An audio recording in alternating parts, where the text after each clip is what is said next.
तो हेडिंग डाल देना प्रैक्टिस क्वेश्चंस, कुछ क्वेश्चंस करेंगे आपके साथ डिस्कस। तो लिखो क्वेश्चन नंबर 1, क्वेश्चन नंबर 1 में लिखना है जी, increase in income is 2 times the increase in investment, comma find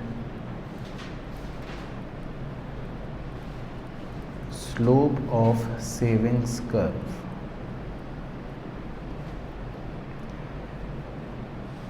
चलो तो 150 सेकेंड्स का समय आपका शुरू होता है अब। चलो तो अब करते हैं सॉल्व। तो हमारे ऑनलाइन के चीतों ने भेजे धड़ल्ले से आंसर वैसे तो इंक्रीज इन इनकम कह रहा है is 2 times the increase in investment. तो जो बातें उसने बोली उसको हम नोट कर लेते हैं इन सिंबल्स। इंक्रीज इन इनकम का मतलब हम लिख सकते हैं डेल्टा वाई, ठीक है, क्या लिख सकते हैं, delta Y is equal to 2 times the increase in investment. तो इस चीज़ को कैसे लिख सकते हैं, 2 times को 2 into लिख लेते हैं, है ना, 2 times। और इंक्रीज इन इन्वेस्टमेंट को क्या लिख सकते हैं, डेल्टा आई। तो सबसे पहले इतना समझ आया। तो increase in income is 2 times the increase in investment, पहले इतना समझ आ गया। अब अगर मैं डेल्टा आई को LHS में ले जाऊं तो वो नीचे आ जाएगा। तो क्या मैं ऐसा लिख सकता हूं अगले स्टेप में, delta Y upon delta I is equal to 2। तो delta Y by delta I जो है ये किसका फॉर्मूला होता है, के का फॉर्मूला होता है। तो पहले आपको क्या निकालना है, यहाँ तक करके के। तो आपका के का आंसर कितना आएगा, पहले यहाँ तक करके 2 आएगा। तो ये तो हो गया, 1 नंबर आ गया आपका। अब फाइंड क्या करना है वो पढ़ो, find slope of savings curve. अब स्लोप ऑफ सेविंग्स कर्व को क्या बोलते हैं, MPS, राइट। तो आपको MPS फाइंड करना है। वो कैसे फाइंड होगा जी, के का दूसरा फॉर्मूला बताओ क्या होता है, इज इक्वल टू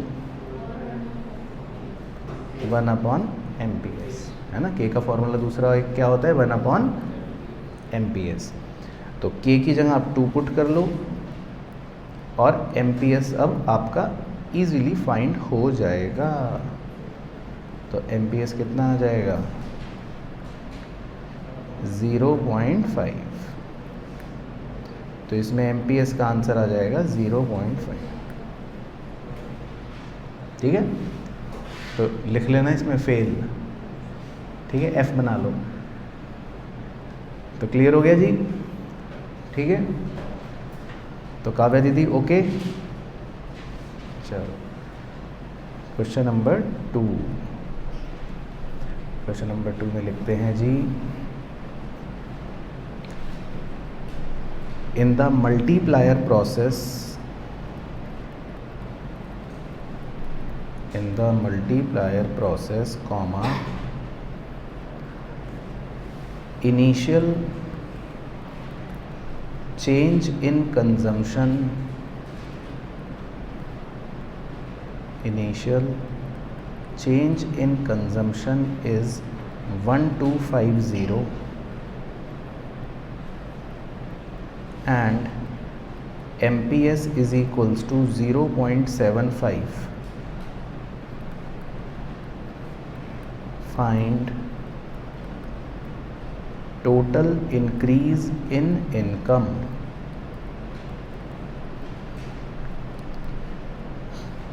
तो आपको मिलेंगे 4 minute. Find total increase in income. चलो तो करिए जी।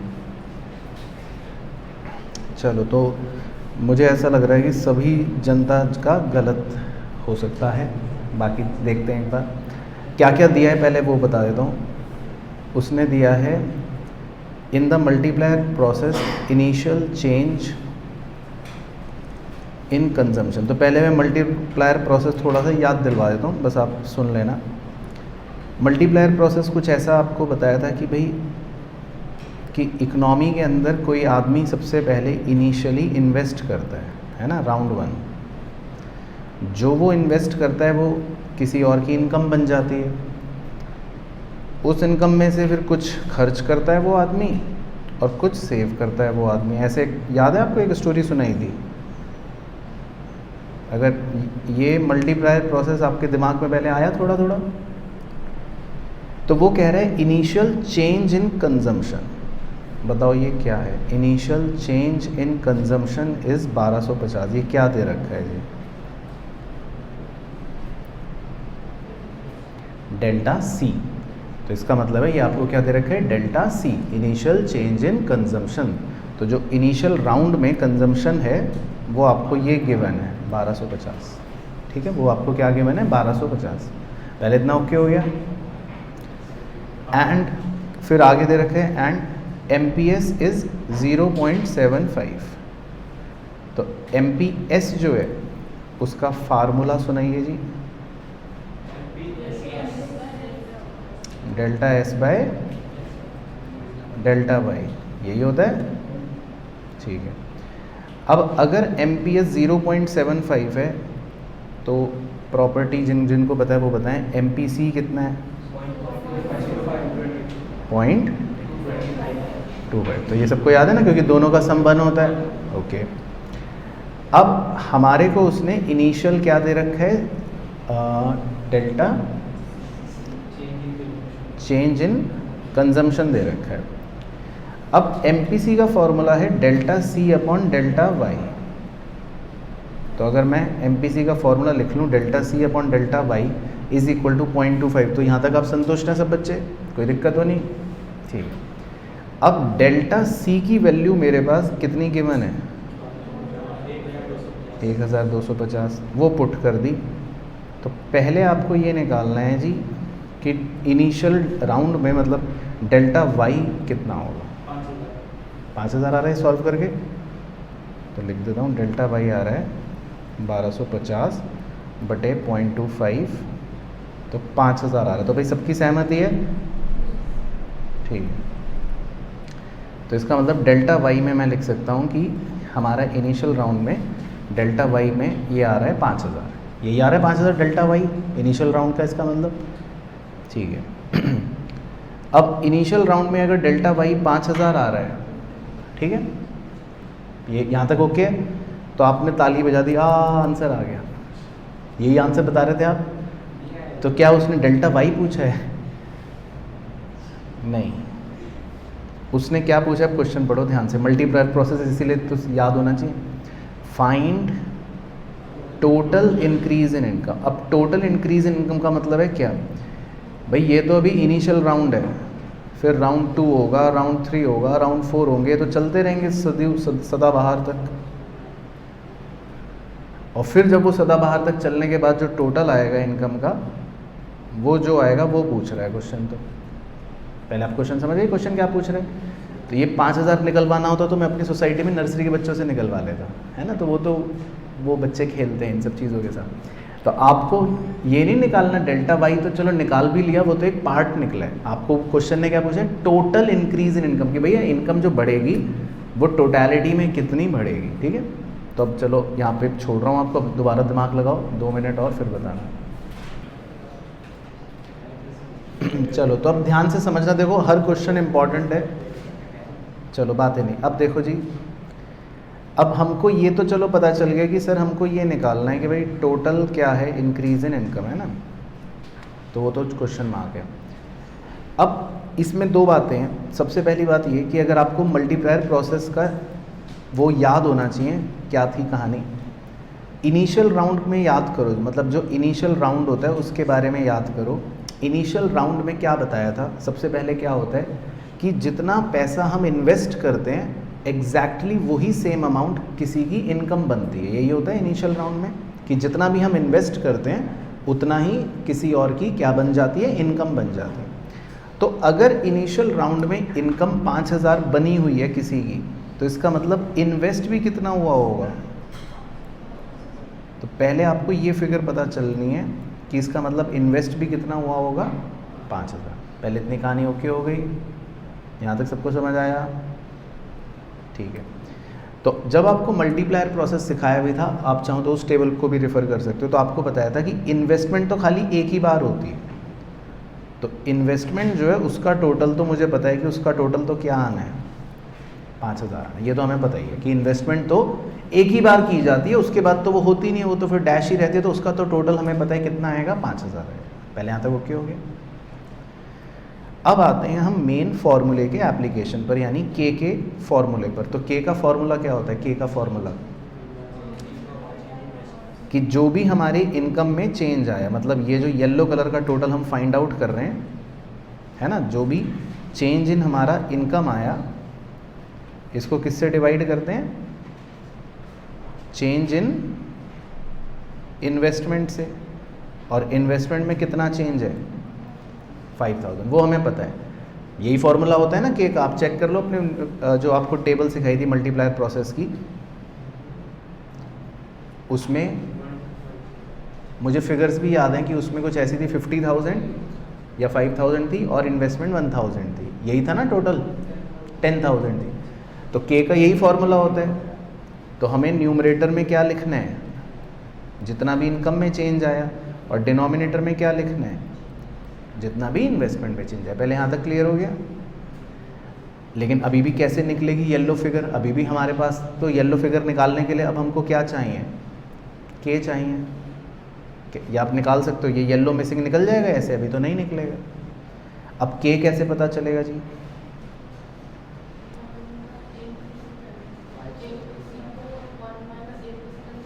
पता लग जाएगा, बिल्कुल सही। तो देखो के का हमारे पास एक दूसरा फॉर्मूला होता है।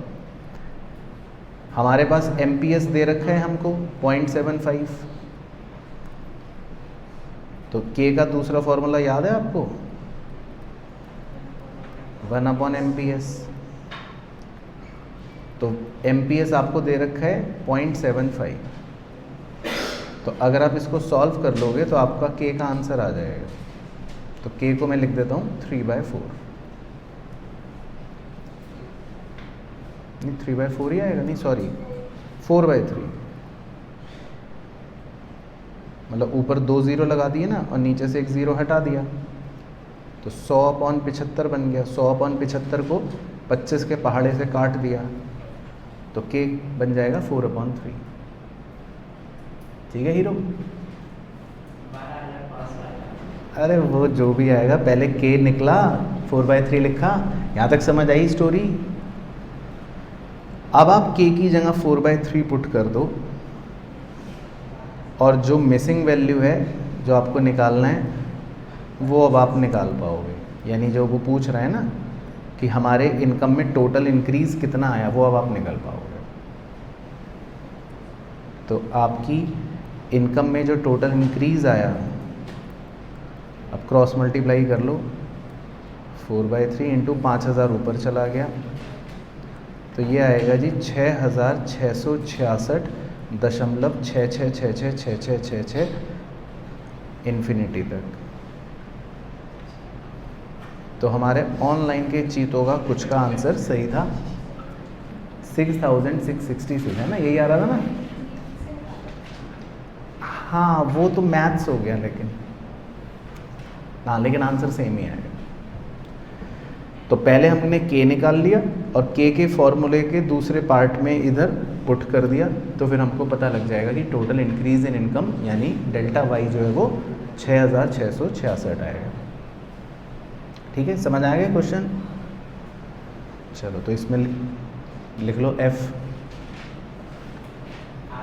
एफ भी लिख लो और बी भी लिख लो, बेइज्जती। ठीक है, वो भी सही अक्षर है ना, तो सेम आंसर आएगा। चलो क्वेश्चन नंबर 3। क्वेश्चन नंबर 3 में लिखो जी,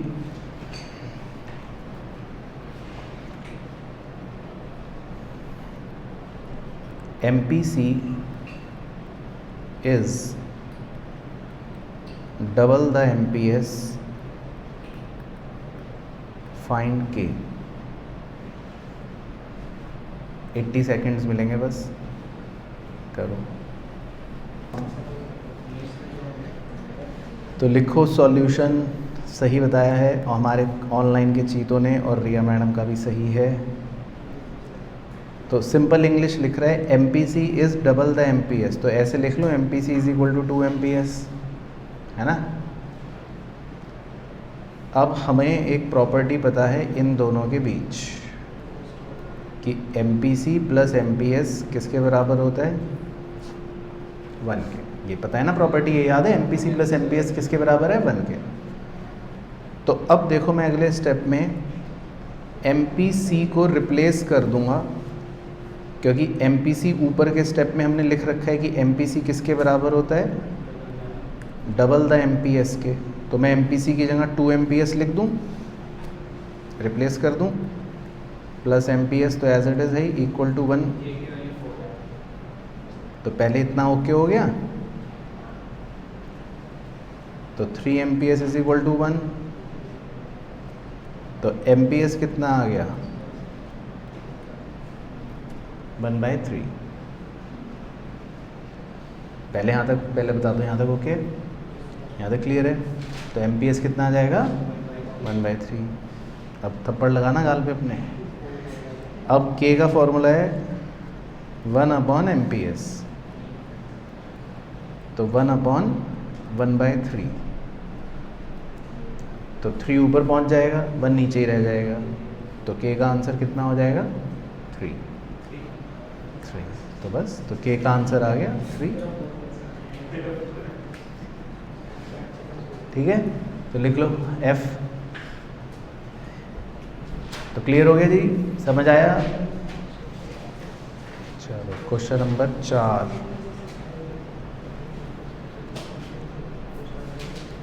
क्वेश्चन नंबर 4 में लिखो इसमें आपको एक डायग्राम बनाना है मेरे साथ छोटा सा।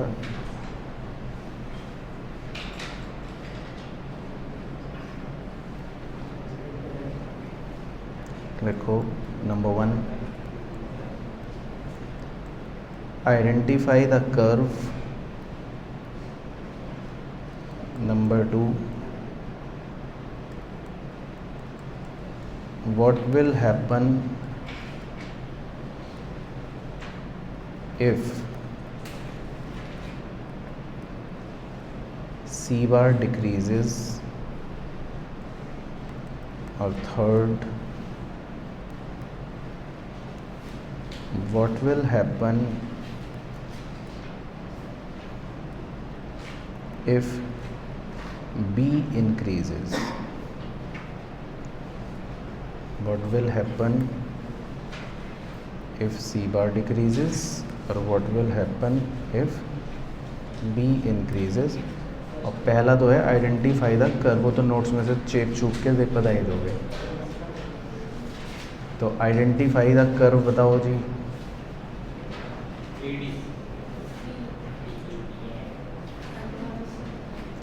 AD जब उसको देना होगा ना अगर ऐसे में, तो फिर वो C और I दोनों को जोड़कर दिखा कर देगा, है ना। तो अगर उसको AD देना होगा तो वो फिर वो C और I दोनों को जोड़कर दिखाएगा। खाली जब वो ये दे रहा है तो इसका मतलब ये है कंजम्पशन का, ठीक है ना। तो इसको आप लिख लो कंजम्पशन का, है ना। AD, क्योंकि AD हो सकता है, लेकिन AD फिर दिखाने के लिए उसको ये बताना पड़ेगा कि C के साथ साथ फिर I भी है, C+I है ना। चलो, तो अब ये तो हो गया जी आइडेंटिफाई द कर्व।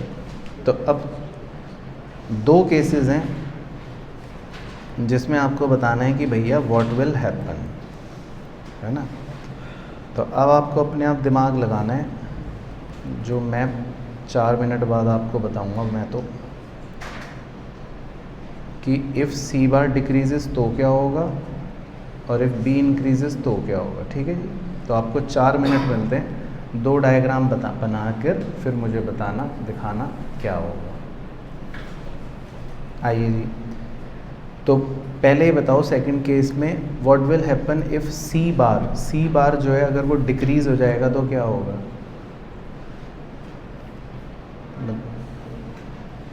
अच्छा, सी बार याद है आपको? सी बार क्या होता था? सी बार ऑटोनॉमस कंजम्पशन है ना, जहाँ से ये सी कर्व शुरू होता है उतने लेवल को, उतने हिस्से को हम क्या बोलते हैं? सी बार, है ना। तो अगर ये कम हो जाएगा सी बार, तो वो पूछ रहा है कि क्या होगा, तो बताओ कोई तुक्का। माइनस सी में चला जाएगा? नहीं, माइनस तो नहीं होगा, है क्या होगा? हाँ, अब अगर सी बार कम हो गया ना, तो आपको पता है नया कंजम्पशन कर्व फिर थोड़ा सा नीचे से बनना शुरू हो जाएगा, क्योंकि सी बार कम होने का मतलब क्या है कि जो ऑटोनॉमस कंजम्पशन है उसका लेवल क्या हो गया? कम हो गया। भाई बात समझ आ रही है? सी बार क्या होता है? जो ऑटोनॉमस कंजम्पशन का हिस्सा है। तो अगर वो कम हो गया, तो अब आपका कंजम्पशन कर्व भी एक तरह से कह सकते हो कम हो जाएगा, शिफ्ट हो जाएगा फिर। तो सेकंड का आंसर ये बना लो जी, consumption curve will become C dash. समझ आया लॉजिक? तो सी बार कम होने का मतलब है आपकी कंजम्पशन भी कम हो जाएगी, क्योंकि सी बार कम हो गया तो अब कर्व थोड़ा नीचे से शुरू होगा, पहले ऊपर से शुरू हो रहा था, तो थोड़ा सा सी बार कम हो गया तो नीचे से कम हो जाएगा।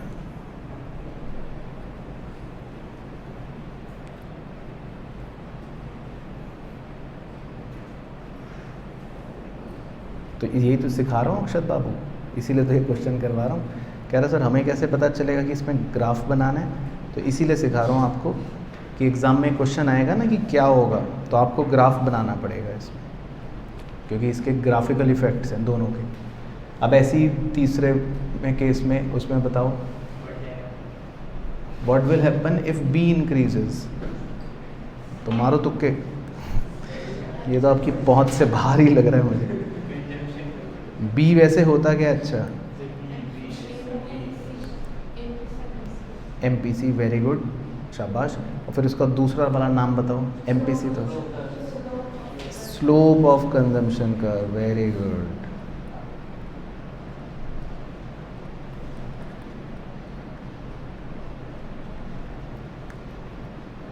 है ना, बी का मतलब है स्लोप ऑफ कंजम्पशन कर्व। अब 1 मिनट देता हूँ आपको, दिमाग लगाओ। हाँ जी, इस कर्व का अगर स्लोप बढ़ा दिया जाए, बताओ रिया तुम बताओ, तो ये कर्व कैसा बनेगा? Very good. तो इस बार जब स्लोप बढ़ रहा है ना, तो स्टार्टिंग पॉइंट तो सेम रहेगा, लेकिन अब ये कर्व थोड़ा सा स्टीपर हो जाएगा, ऊपर हो जाएगा। तो इसका मतलब इसका स्लोप और बढ़ गया, ढलान बढ़ गई, स्लोप बढ़ गया,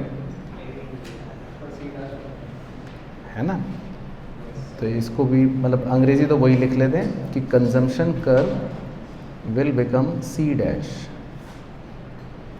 लेकिन इस बार सी डैश का चित्र मतलब वैसे बनाएंगे, तो स्टार्टिंग पॉइंट सेम रहेगी लेकिन स्लोप बढ़ गया। और अगर स्लोप कम हो जाता तो क्या होता?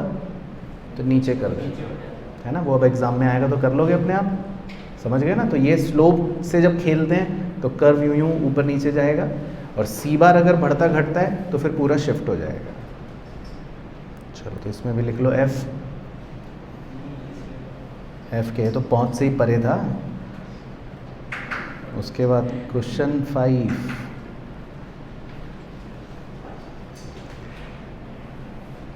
तो क्वेश्चन नंबर 5 में लिखो जी,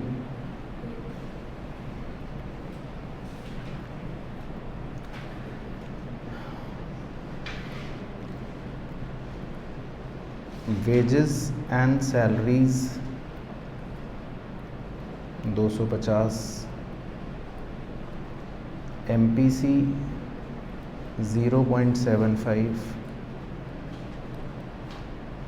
net factor income to abroad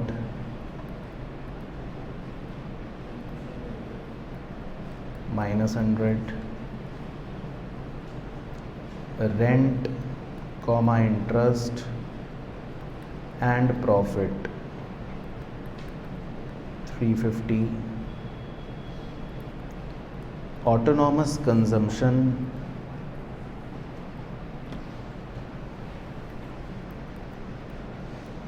is equal to 25, mixed income is equals to 400, dividend is equals to 110, find consumption level of economy, find consumption level of economy. चलो 3 मिनट शुरू। तो हमको इस क्वेश्चन में निकालना है find consumption level of economy, ठीक है।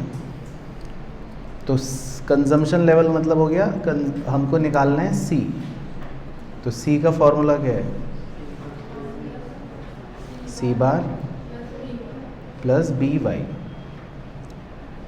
तो सी बार किसको बोलते हैं? ऑटोनॉमस कंजम्पशन को। और बी किसको बोलते हैं? एमपीसी को। तो दो चीज़ें तो आपको डायरेक्टली गिवन है। सी बार मतलब ऑटोनॉमस कंजम्पशन, तो यहाँ लिख लेता हूँ, और बी मतलब एमपीसी 0.75, तो वो लिख लेता हूँ। लेकिन इन्होंने कमबख्त वाई नहीं दिया, ये मिसिंग है वाई।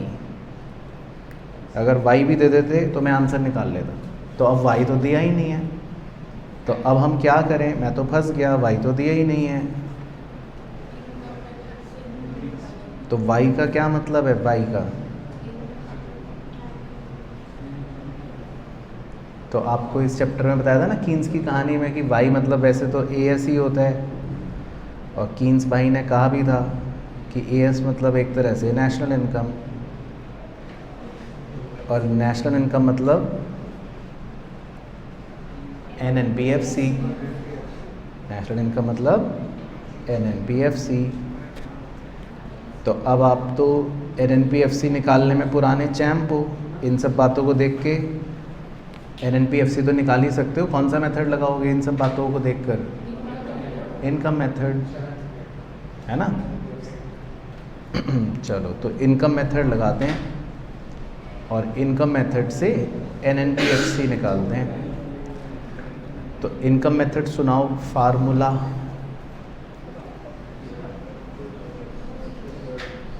इनकम मेथड का फार्मूला सुनाओ जी।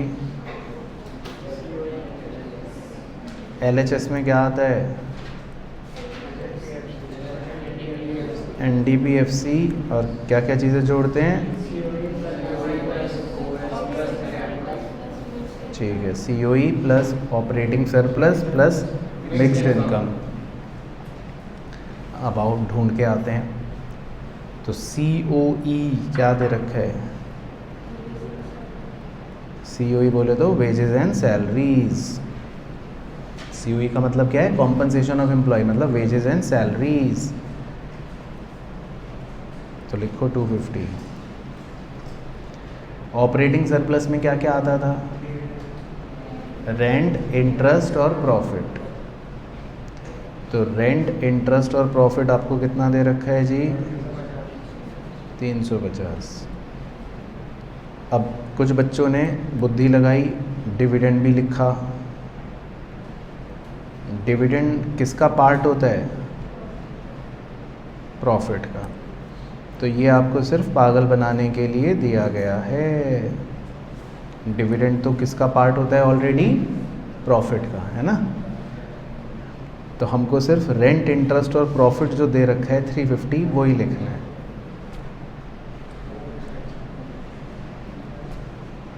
Plus mixed income. Mixed income कितनी दे रखी है? 400।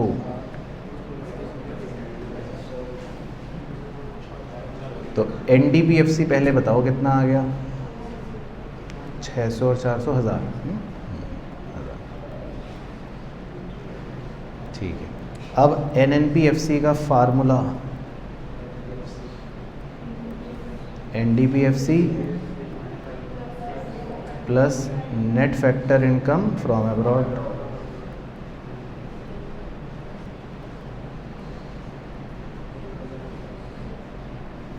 ठीक है, तो ध्यान रखना net factor income from abroad.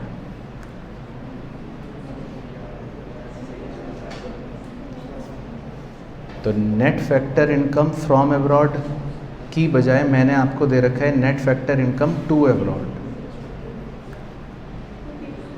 तो मैंने आपको क्या दे रखा है, net factor income to abroad, और वो दे रखा है -100। तो बताओ net factor income from abroad कितना हो जाएगा, बताओ। उल्टा कर देंगे ना, मतलब नेट फैक्टर इनकम अगर टू अब्रॉड दे रखा है मैंने -100, तो अगर मुझे इसको फ्रॉम बनाना है ना, तो बस साइन चेंज कर दो, इधर फ्रॉम बनाना है तो इधर माइनस की जगह क्या कर दो, प्लस कर दो, ठीक है। तो net factor income from abroad हो जाएगा आपका +100, और NTPFC 2000 है ही, तो NNPFC कितना आ जाएगा, 1100। तो अब आपको NNPFC पता लगने का मतलब है कि जी क्या पता चल गया, इनकम पता चल गई, जिसके लिए आप तड़प रहे थे। तो अब इस 1100 को, इनकम को यहाँ पर पुट कर दीजिए। अब इसको सॉल्व करके F लिख लेना रजिस्टर में। तो ये कितना आएगा, 825। तो 825 + 25 850।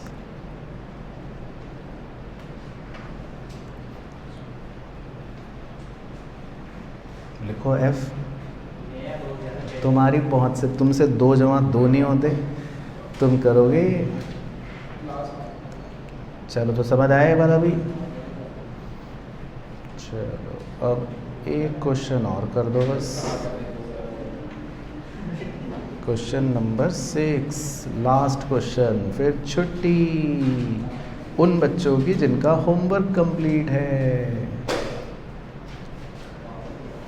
चलो, क्वेश्चन नंबर 6 में लिखो जी, rounds delta Y delta C और डेल्टा एस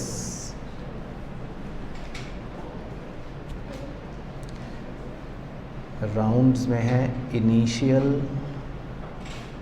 फिर 1 2 3 dash dash dash. Delta Y में है question mark question mark question mark और dash dash dash question mark. ठीक है sir.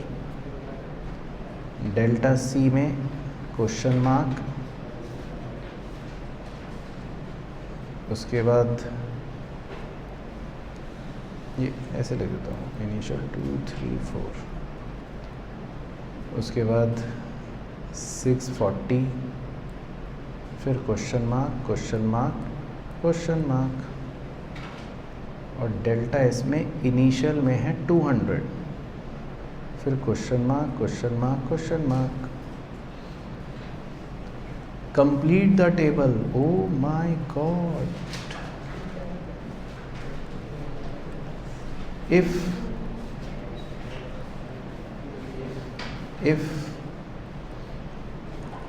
initial investment is 1000, complete the table। चलो, तो अपने हुनर का प्रदर्शन दिखाओ जो आपने कूट कूट के भरा है।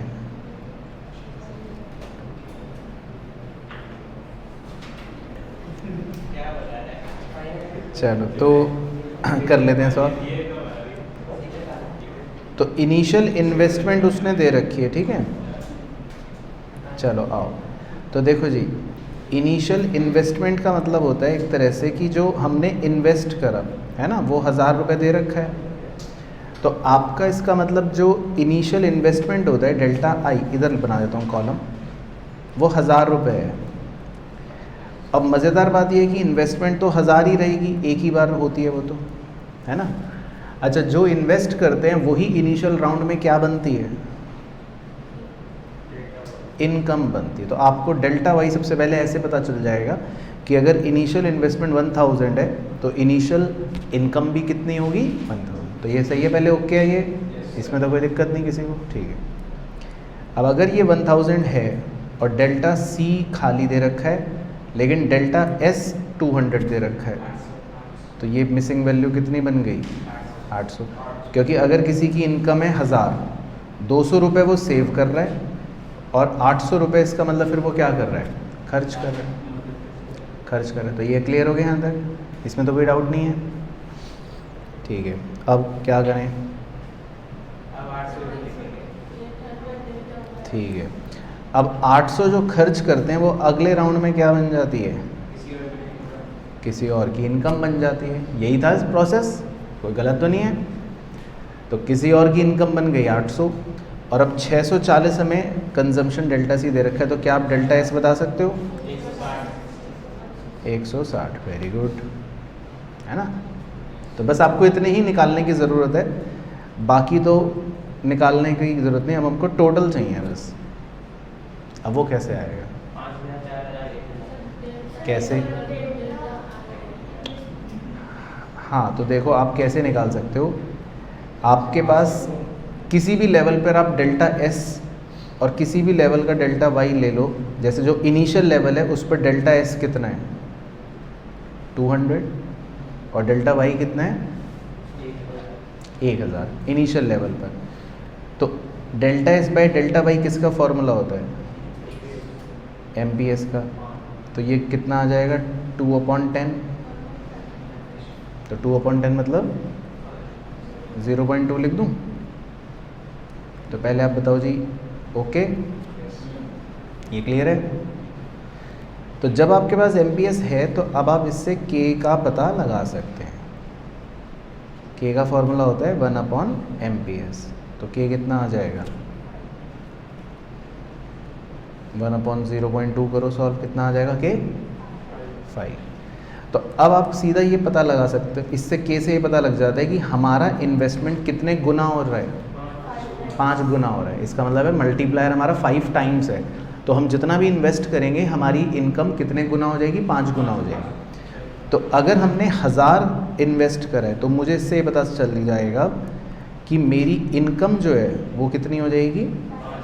5000। तो बस आपका इसमें टोटल भरना इम्पॉर्टेंट है ना? सही है ना? तो यही आएगा वैसे। तो 5000 और फिर कंजम्पशन और सेविंग आप कितना और सेविंग 1000। और सेविंग 1000 आपको वैसे भी याद होना चाहिए, क्योंकि ये प्रोसेस कब रुकता है? जब सेविंग और इन्वेस्टमेंट सेम होते हैं। तो इसमें ये वैल्यूज़ आपकी हैं। हाँ, इसमें पास लिख लो। तो मतलब आप 6 में से 1 क्वेश्चन में पास हो गए, तो ये आपका स्कोर हो गया। तो समझ आ गया? चलो ठीक है, तो आज की छुट्टी डन।